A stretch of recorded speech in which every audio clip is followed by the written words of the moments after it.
Hello and welcome.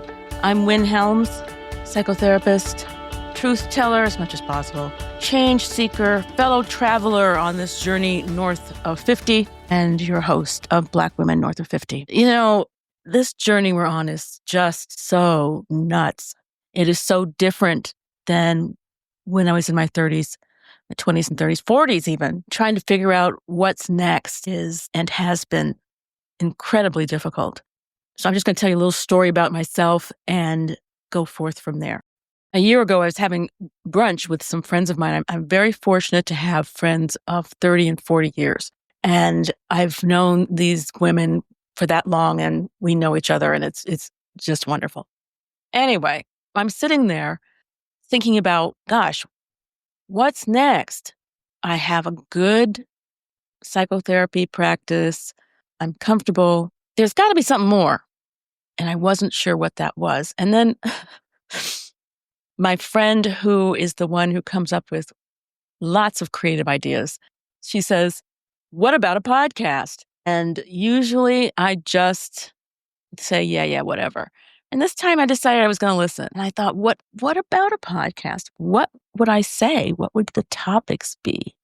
And I sat with it, and bada boom, bada bing, a year plus later, here we are. I decided I wanted to do a podcast for a couple of reasons. The most important reason is because I wanted to build community. I find that, particularly since COVID, I'm alone a lot. And I don't have a lot of Black women or men friends in my age group. And it's been lonely. So I thought, well, gosh, I can't be the only one who feels this way. Let me see if I can create a community. And that's how it started. And it has been quite the ride ever since then to exactly this point where I'm doing a solo episode that I thought, you know what, I'm never going to do this. This is never say never or always, as a friend of mine says. I agree with her. Here I am wanting to talk about what I want this podcast to be about. Well, part of it is we're not done yet. Turning 50 does not mean it's the end of the road. It's just the beginning of another road. We sometimes get caught up in the, you gotta be young, I'll never get it done in time, and all those things. And trust me, I was getting caught up in that myself a little bit before I started this project. And then I thought, well, what the heck? What's the worst thing that could happen? Nobody listens. And I'm sitting here talking to myself. What the heck? But then I thought, okay, once again, I cannot be the only one out there thinking some of these thoughts. And what else am I thinking about that I can connect with other people? One of them has to do with projects, ideas, work, whatever's going to fill the gap in your life, in my life. And for me right now, it's podcasting. Another part is the spiritual aspect of my life, our lives. I'm not talking about any particular religious sect. I'm talking about the self, the connection between self and something greater as an anchor for the self. And I got all caught up in not wanting to talk about that. It's like, oh, I'm going to offend somebody. Like, well, whatever. It's not for everybody. I really like the idea of talking to people who have very different ideas about what self is. And I'll get into that later. Or not in later episodes. I don't know, but it's coming up. What I think is important, particularly right now, is understanding of community. And by community, I think community could be two people. The connection, finding a connection between people has stopped. It feels like it's stopped. This is not going to be a political podcast. We have a whole lot of opinions, all of us, about a whole lot of different things. And, quite frankly, most of it's a buzzkill. What I'd like to talk about are some of the positives, what we bring to our lives, what we bring to other people. What does that connection look like? I've done some studying of something called internal family systems, and you'll be hearing more about that as well. It's a modality for therapy, and it's just an interesting way of looking at life. The basic premise is we have no bad parts in us. And that's actually a book by Richard Schwartz.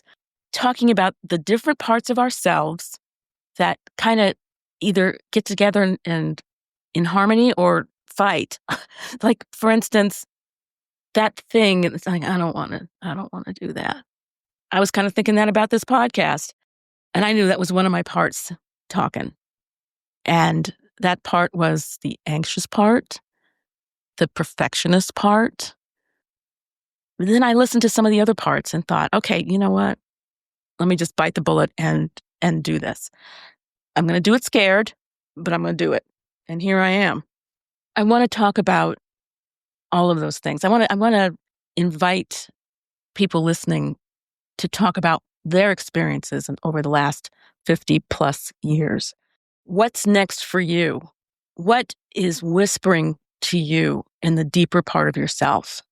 What are those things that you use to connect with other people? There is a saying, I'm going to, an aside here. There will be a lot of times when I say I have a Wynnism. The definition of Wynnism is that I've heard something good and I'm stealing it because I don't know who said it.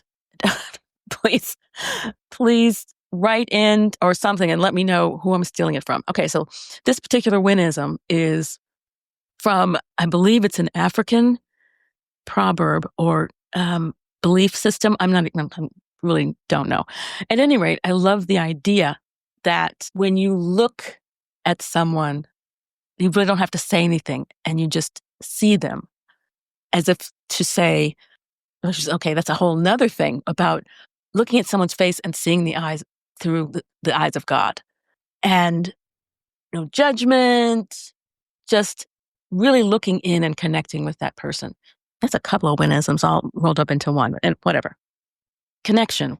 We're missing connection. We are polarized in so many different ways. And I know that in my little part of the world, there's only so much that I can do, but I'm going to do it scared. And part of that is connecting with you, finding a way in this podcast to create a space for information. I've done some interviews and also starting now doing some solo episodes. And don't ask me what they're going to be on because I don't know. I'm making this up as I go along. It's just there's something inside. There's something in that hum, that place inside where you know that there's something missing or something to be filled, but you're not exactly sure what it is. Whatever my message is filling that hum, which brings me to a poem that a friend of mine gave me the other day, which I just think is wonderful. And I'm going to paraphrase it because, and it's called Future. And it's by Maggie Smith. If you don't know who Maggie Smith is, you have to look her up. She's a fabulous actress. At any rate, here goes. What is the future? Everything that hasn't happened yet. The future is tomorrow and next year and when you're old and also in about 2 minutes when you're finished finding the answer. The future is nothing I imagined as a child. No bell jar cities at the bottom of the sea. The trick of the future is that it's empty. The cup before you pour the water in it. The future is waiting in that empty cup.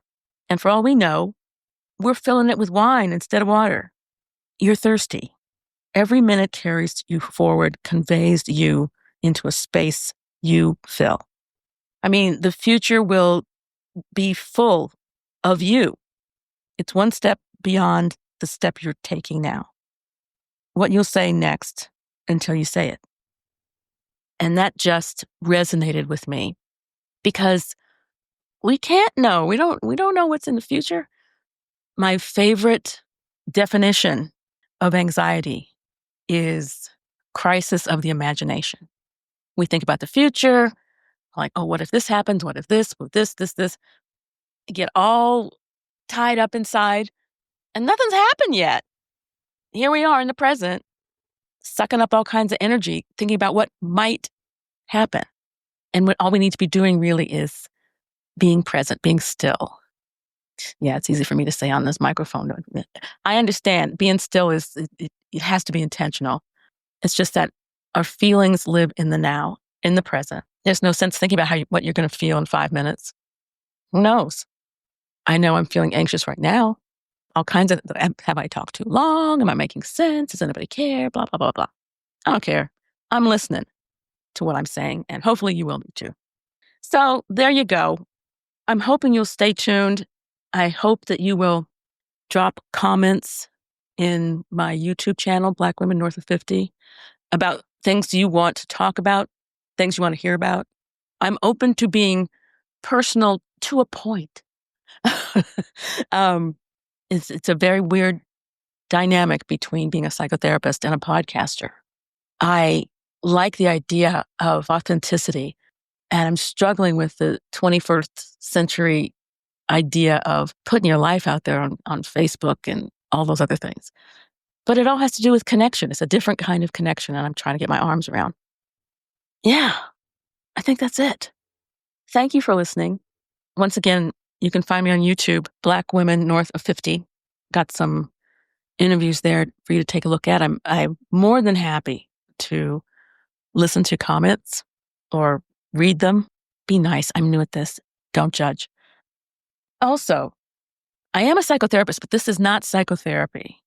This is life talk. I hate the term life coach because, I mean, what have you been doing before you started coaching? I'll think of a definition for it that involves connection in ways that we're learning and have not occurred to us in the past. Okay, that said, I'm gonna wrap this up. Bottom line, you're north of 50, you're north of 60, you're north of 70 or 80. We're not done yet. There's still more to be done. Thank you for listening. As always, go carefully, uncover your own joy, and find the funny every day. We really, really, really need it. Take care till next time.